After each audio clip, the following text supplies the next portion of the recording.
بسم اللہ الرحمن الرحیم۔ قربانی کے کھال کے حوالے سے اس کے جو احکامات ہیں آپ سماعت فرمائیں۔ قربانی کی کھال یا اس سے بنائی ہوئی چیز کسی کو بغیر عوض کے ہدیہ میں دینا چاہیں تو دے سکتے ہیں، جائز ہے۔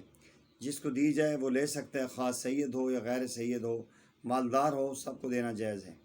نمبر 3، قربانی کی کھال بلکہ قربانی کی کھال کا کوئی بھی جز کسی خدمت اور مزدوری کے معاوضے میں نہیں دے سکتے، جو میں نے پہلے بھی عرض کیا ہے، کسائی کو دے دیں، یہ جائز نہیں ہے۔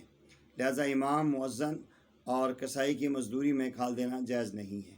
نمبر 4، قربانی کی کھال بلکہ قربانی کا کوئی بھی جز کسی خدمت اور مزدوری کے معاوضے میں دینا جائز نہیں ہے۔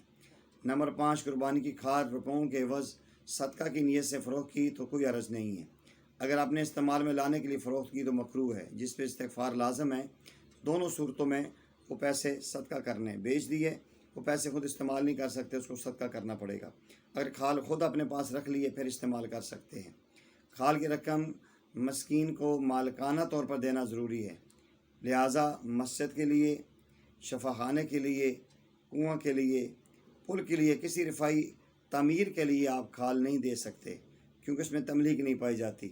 نمبر 8، جس نے قربانی کی کھال خریدی یا اسے ہدیہ میں دی گئی، اب وہ اس کا مالک ہو گیا ہے، اس میں ہر قسم کا وہ تصرف کر سکتا ہے، خواہ اس کو اپنے پاس رکھے، خواہ اس کو بیچ دے، یا اس کی پیسے خود استعمال کر سکتا ہے۔ کسی بیوہ کو دی، یتیم کو دی تو اس میں کوئی حرج کی بات نہیں ہے۔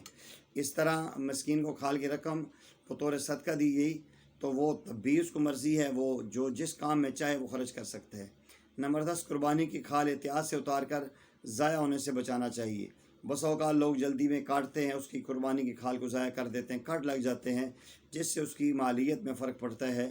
تو احتیاط کرنا چاہیے کہ کھال اتارتے ہوئے کھال میں سوراخ نہ ہو، کھال میں گوشت لگا ہوا نہ ہو، اور کیونکہ اس کے بعد وہ گوشت گلتا سڑتا ہے تو ضائع ہوتا ہے اور اس میں کھال بھی خراب ہوتی ہے، یہ چیز ٹھیک نہیں ہے۔ نمبر 11، قربانی کے جانور کی جھول، رسی یا ہار وغیرہ کو صدقہ کر لینا مستحب ہے، اپنے استعمال میں بھی لا سکتے ہیں، کسی خدمت یا عمل کے معاوضے میں دینا جائز نہیں ہے۔